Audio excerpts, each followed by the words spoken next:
Okay, for this challenging situation, we have a brow that is growing naturally in an unflattering configuration, number one.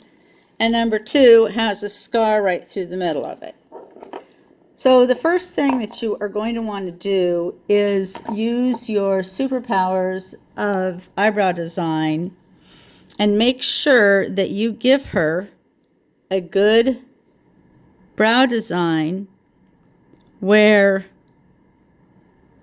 and I'm just going over the white that's here, but pretend that I did this, where 0.3 is above or equal to 0.4. Because hers is, her natural hair is heading down right this way.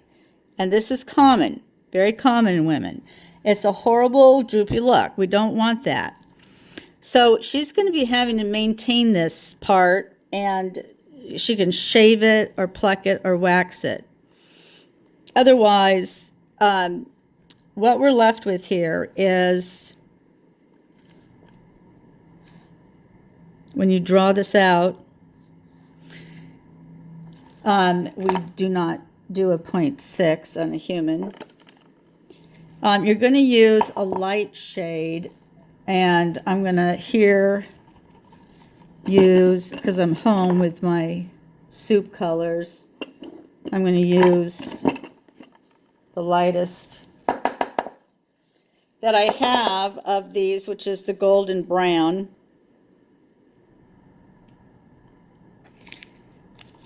Now, if you decide to use the Beauty Angels blonde, think twice, because that is a ashy color. All right, so we're going to go through this as we normally would, which is in real life again. I'm going to try to emulate real life. They are being held to the side. You are to the side. They're not being held to the side. They're just lying down comfortably on your bed. So much crap sitting out. I don't know what good it does me to get everything all organized, and then I just leave it sitting out.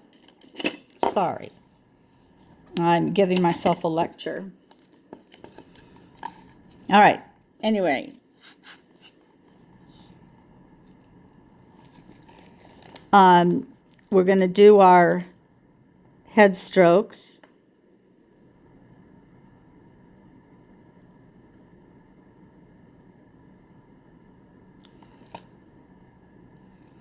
And you're going to find that her head, where it is now, is starting in too soon. Or, I mean, not close enough to the center. So that's why I've moved it out there quite a bit. So what I am guessing is that she's going to end up with a central spine, a central connection line, because of the way her brow curves down like this. I mean, it starts like it's going to be what we call an upper connection line, but I don't think it's going to stay that way. So I draw in my connection strokes, which are different from how you guys do them. For the millionth time. I should just learn how you guys do them and stop having to say this. All right. And then we're going to get our dotted line going in. Now, I can't remember if you are doing, and so that scar is going to kind of be right here, somewhere between 2 and 6. I didn't put 6 on here because, as I said, you don't put 6 on a human, but I'm going to go ahead and put it there so that we can refer to it, even though that doesn't look like a 6. Get your line going to there, and her scar is somewhere in this general area, is what I recall. And then, again, I always suggest that we, until we really get this mastered, do this horizontal line to help us keep our strokes in order. And by that I mean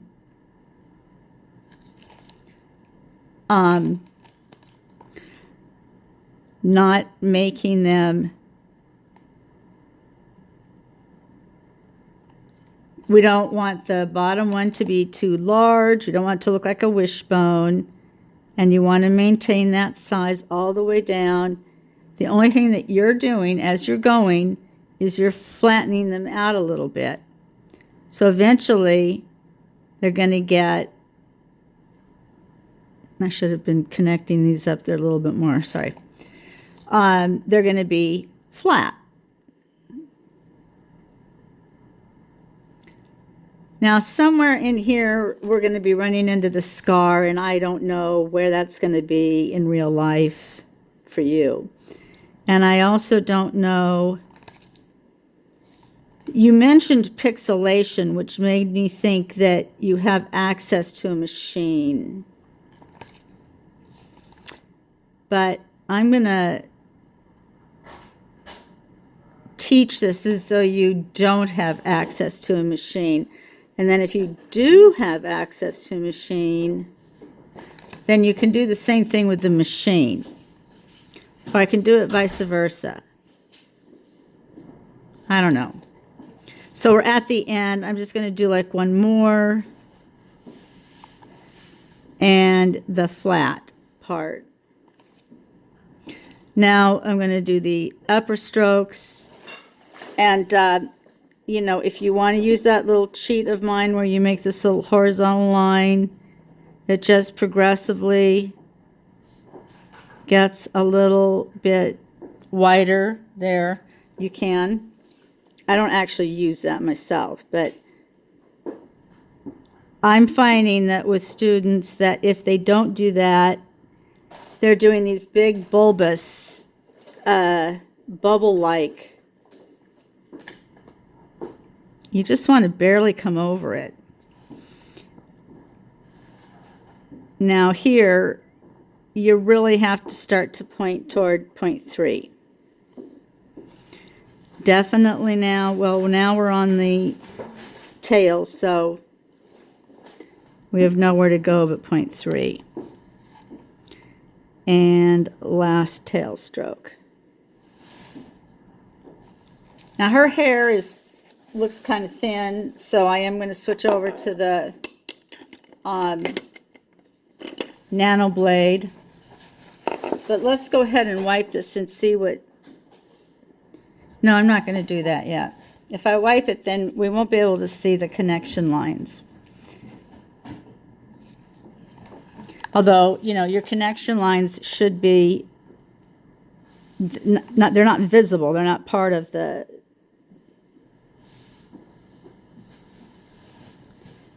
design. So when you're bringing these intermediate nanostrokes up,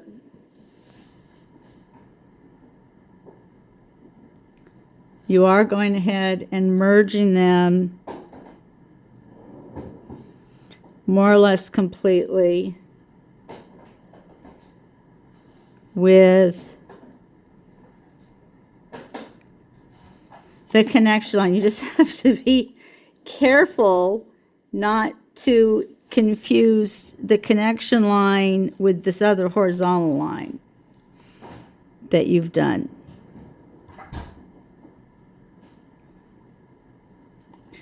But I don't, her hair pattern, the one with the scar, she does not have as thick and full of a situation going on as the gal that I did with the black hair, who looks like she's probably Italian. I say that as an Italian. I'm going to stop right there. And now I'm going to come up here to the upper strokes and add in, kind of extending them each time. Now, forget about that upper horizontal stroke line, dotted line. That's irrelevant to us now. That was just to help you, prevent you from doing those bubbles. Always everything as much pointing toward point 3 as you possibly can.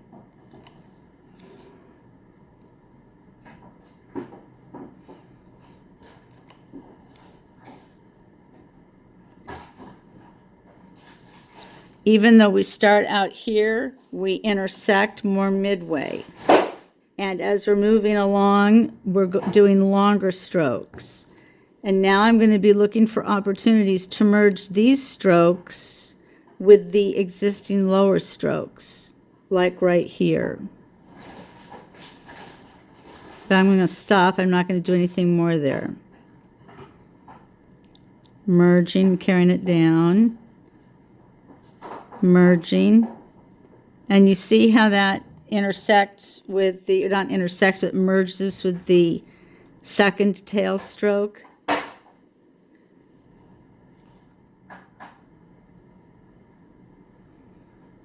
That's merging with the third tail stroke.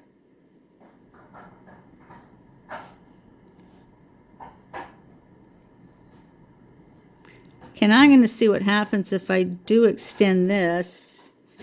I don't want to be like I don't know what's going to happen. And I want to be really careful here because I don't want it to appear that there's a wall there that I'm breaking through or that I'm encountering.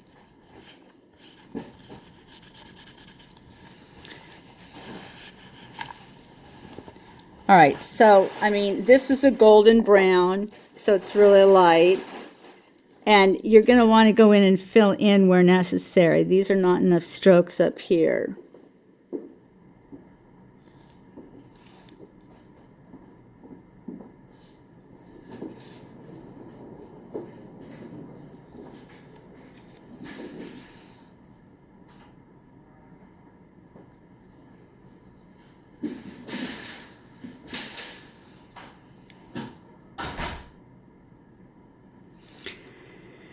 So the question, though, remains about the scarred area. And since I don't know what you have, since you did bring up pixelation, I'm just gonna use my my standard shading tool, and I don't remember where it is.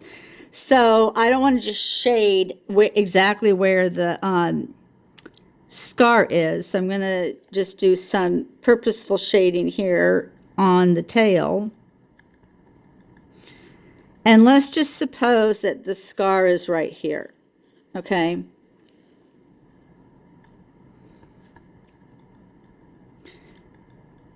You're going to want to, when you shade, the focus is on the connection line. So first we do the tail, and then we focus on the connection line.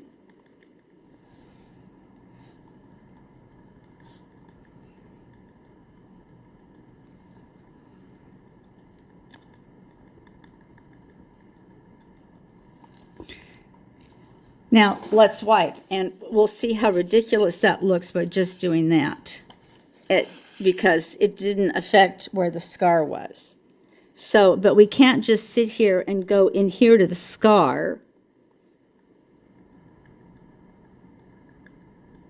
because that's also going to look ridiculous, okay? So you have to find a way to merge this all. So I would say my advice would be to spend some time in the scar, but then also get that tail taken care of with your whatever you're using for shading. This is pixelating. I mean, this thing, you can't really tell, but it's 14 little pins in a row, so those are pixels. And then, now let's swipe and see what we have. So now we have a nice dark tail that just abruptly stops. So we need to kind of just gently start bringing in above the connection line a little bit and below the connection line a little bit.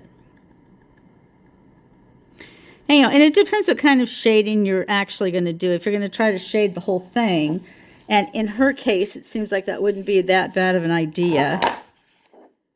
So we just take these expensive tools.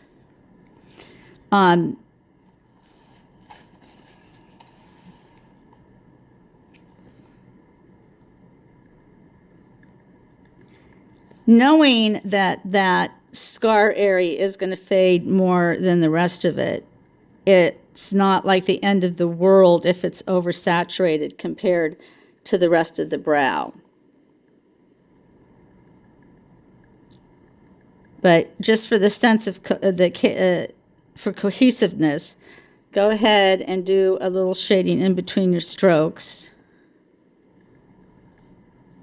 as well as along that connection line.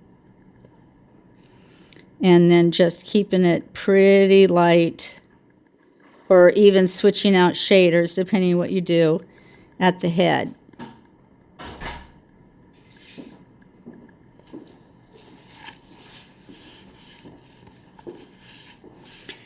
So I can still see that one area where I really concentrated in the scar, but I guarantee when she comes back, that's not going to be looking darker than the rest of it. And if you're doing this by a machine, do the same thing. All right, so this concludes that example.